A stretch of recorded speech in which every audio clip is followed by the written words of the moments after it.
Hello everybody and welcome, it's VDan here, so glad that you can tune into another video. Today I'm going to show you what I did to get 60,000 roughly for the round 40, so we're really set up for this Vortex boss. Now this was my first attempt at this map, so I do apologise because sometimes you'll see that I've made a few errors, but to be honest, I think we do quite well. So I've got a good little strategy in my head, okay? So the first thing that you want to do is place the dart monkey where I've placed him here, not right at the start, which I did as my first mistake, but right near the drawbridge, and he will destroy. And then as soon as round one's over, you need to find a good place to put Ben that's not going to hinder where you put your farms. So I'm going to put him in this bottom left bit here. Okay, so I was really intrigued actually because Dark Castle is one of my favourite maps of all time. It was actually the first expert map I got chimps on, if you remember the whole Obin Druid strategy. Next, I'm going to get a submarine down for 200, so do make sure that you do have monkey knowledge equipped. So basically, I have the same kind of strategy that I do every single boss event, and then obviously I just go and optimise it and refine it. So we're going to do like an easy strategy here where you don't need to try too hard. That should work for all players, because I think one thing that I believe is missing in the Bloons community sometimes is full in-depth tutorials where someone's commentating and speaking their thought process for the farming guides, because farming is not easy, okay? It is not easy. Now, do get your first farm down a bit quicker than what I did. So like I said, I can be optimized here, but literally we've just got a submarine and a dart, and we don't care if a few balloons leak through. And I believe the good thing about this map is it's going to be very hard to get a time penalty, okay? So we just need to try and capitalize on that. We need to go and push the farms. So I always do the bank strategy. If you don't know what that is, I'll explain it to you now. Basically, you're going to get 200 farms, okay? Once you have 220 farms, then 200 farms, sorry, then you need to put one of them to 220 and the other one to 202, okay? Then once you have about £1,385 pounds or dollars, whatever you want to say, you then sell the 202 and get a 230 bank, okay? So sorry if that sounds a bit confusing, but you'll see it here as I'm going through it in real time, what this actually means.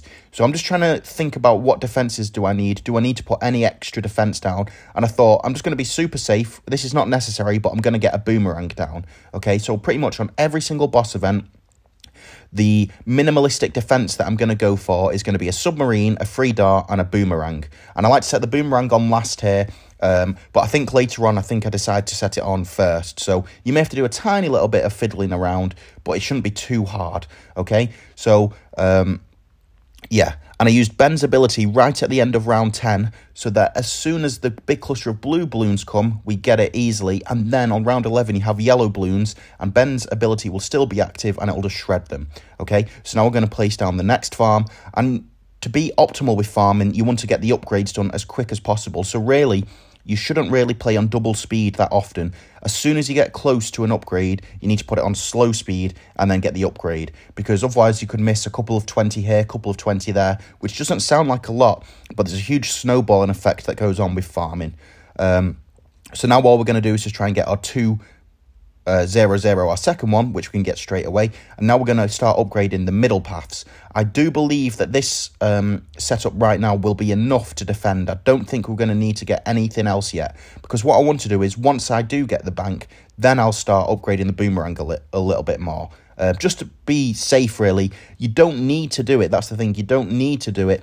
But I want to show you a safe strategy to get to round 40 with 60,000, whereas it's really annoying when you watch the top players and you see how much, optimization they do. It really is insane. But if you get 60,000 for round 40, even if you're not a top player, you're going to be in a fantastic position, right? It doesn't matter really your skill level. If you've got 60,000, you're going to be great.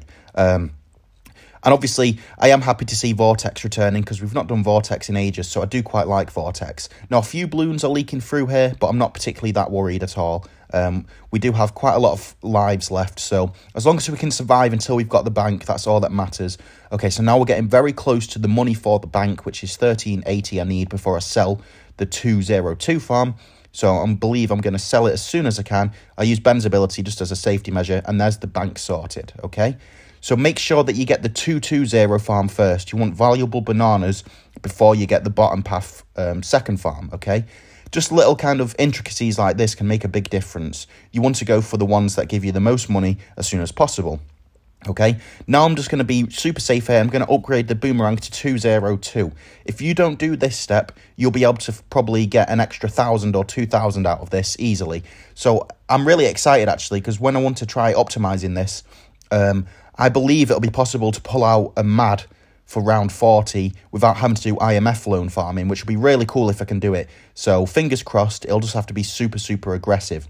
Now what I'm going to do is I'm going to get one 200 farm down after the bank. So I do this same strategy. Every single balloons boss is the same strategy. We're now going to get 1-2-0-0 because I know that the sub in conjunction with the boomerang, in conjunction with the dart monkey, are going to do enough.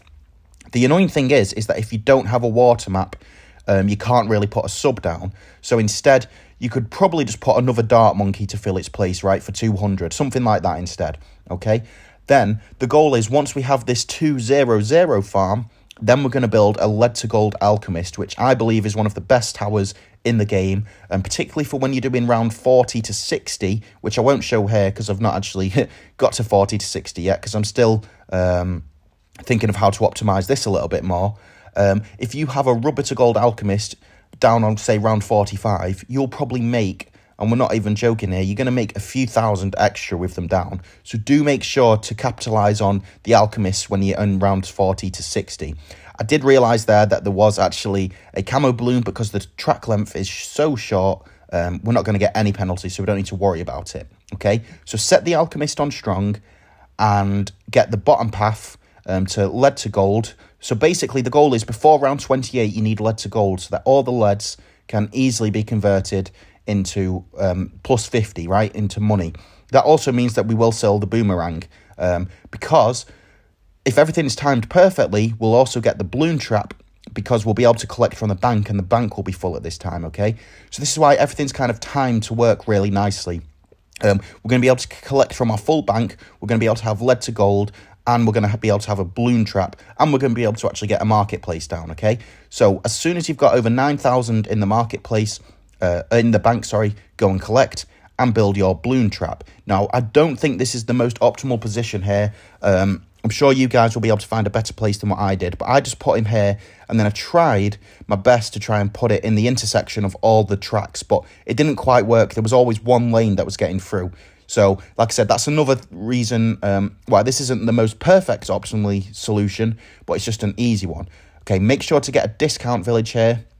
I need bigger radius because I just messed up the range there. And let's get our first marketplace, okay? So that's a 203. All other marketplaces are going to be 023, okay? So now we have the alchemist down with larger potions, and we're going to start getting a lot of money now, which is really fantastic, okay? So you just need to remember the order of things here. You need to get the order of everything memorized to a T so you know what you're doing. It's get the bank, then it's get 1200 farm, then it's get a lead to gold, then it's collect from the bank, get balloon trap, and now start investing all the extra money into farms, okay? So it's a bit complicated to say the least, but once you've done it a few times, I promise you, you'll have it memorized to a T and you won't even think about it. Like I said, this is my complete first run on this map. No practice whatsoever. So it's really good to start learning this, because it just transfers over to all areas of your balloons gaming, right? Say if you're doing half cash mode and you can farm like this, then all of a sudden, you know, half cash doesn't become too painful. Obviously, you can always throw in some insta-monkeys there, which we can't do here because I am playing ranked. So the process now is to just keep building 023 farms. I'm not even going to be microing the balloon trap here really that much, but basically at the end of every round, you want to redeploy the balloon trap. Now, there is camo here, which I completely forgot. And I was thinking, can I just let them all go through? Will we survive? Maybe you can, but instead I just got it upgraded to a 002 enhanced eyesight, just to lower the degree of some of the balloons so they're not going to lose too much lives here. Because obviously we don't want to die, but we're not going to get any penalty. So that was nice and easy. After looking at it, seeing that we've got 160, you probably don't even need to spend any upgrades to get the camo here. You're going to be reliant on camo mainly from getting your favoured trades boat, which we'll get after round 37. So the strategy always is is that basically stop farming during round 37. After round 37, you don't want any more farming if you intend to sell on round 40, okay? If you intend to sell round 39, stop farming on round 36, if that makes sense. So if you see the pattern there, you always want roughly a 2 or 3 round gap, because it just won't be economically viable to then go and build farms so close to when you have to sell them. Now, the insta-kill strategy for this Vortex will obviously be 4 first strikes, so this will give you enough to be able to get it. I put this farm down a bit late, as you can see. I was in my own little world. So again, that's another thing where you can squeeze out a few extra bit of monkey money. Not monkey money, sorry. Monkey pounds. What do you even call them? I don't know. I'm just going to call it money. So yeah, as you can see though, the balloon trap is still doing pretty good. It's not in the most effective position because sometimes it's also shooting them. But I really don't know actually where I'd put it. I was even thinking of potentially putting it on the castle itself and then having it drop down into the middle lane. So maybe that would be a good plan. Okay, now you need to make sure you've set up everything well here. And I did this first time, which never usually happens for me actually. But you can actually fit a farm where the discount village is. So we're going for 6 farms, okay? This one won't be in the range of the discount village, just, you know, a normal marketplace now. So it's going to be 6 farms. I'm using the ability here because I saw some camos and got a bit scared. But we probably didn't really need to. I'm just going to try and survive the camos as much as I can because we want to be aggressive, right? That's the whole part of it. You want to invest as little in defense and as much into farming, but you have to make sure that you do the farming in the right order. So that's why it's quite hard. Okay, so now we're getting very close to our final marketplace. Then as soon as we've got this final marketplace, like now we're going to start building a boat. I do believe that I should really sell the submarine here and get the boat where the submarine is, because then it may also be able to encompass the engineer in its range, okay? So that's how you kind of have to think about these things. You need to think, where am I going to be able to get the most money out of something, which is the crux of all boss events, as I'm sure most of you are aware. So we're just going to basically upgrade to favoured trades as quickly as we can, okay? We want to get the bonus money before the round ends. I just missed it there, obviously. We didn't quite have enough. But now we're in a really good position because it's round 37. We have all farms set up and we've already got our monkey buccaneer earning some money. So now we just need to go and get favoured trades and then we are done. So we just need to hope now that we've got enough defence going down. The only thing that's going to scare me is camo balloons. And you will see that I do make a little mistake because I believe on round 39 the camos get quite far. So let's just go and get our favoured trades. This is perfect now. You could even start to sell here if you wanted to go and start building your first strikes.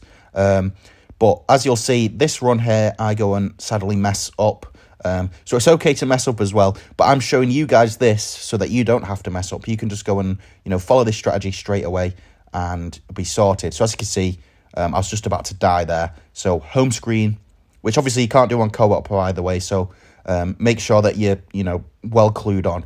What I decided to do here, which I think was overkill, I think I decided to get grape shot.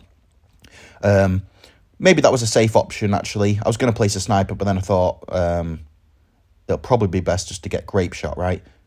Yeah, I think it'd be best to get grape shot. So we're going to get grape shot, and I'm going to use Ben's ability. So that may be a bit of overkill, but it feels safe to me, just because it's mainly the camo that we don't have any defense for here. If you were playing co-op, you could use Geraldo, or if you were playing without Ben, you could also use Geraldo. Geraldo, you will be a little bit short on money, though, but he is the strongest late-game hero, so you need to weigh up what do you think. Do you want a really strong amount of money for Tier 1, or do you want much stronger late game? And I think really that discrepancy comes from if you're playing normal or elite. If you're playing normal, you probably don't need Geraldo. If you're playing elite, you will need him. So let's just go and sell everything here. And hopefully we'll be near 60,000. Okay, so sell that dark monkey. We'll be at like 58,650 roughly. So we've pretty much made 60,000 if you just don't make the mistakes that I did and do everything a bit quicker. So buy the upgrades as soon as possible. You will absolutely be able to get 60,000. So I do hope that this has been helpful.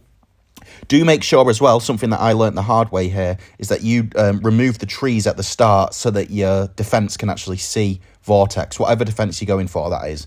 Do make sure to do that, and I'll hopefully see you guys soon.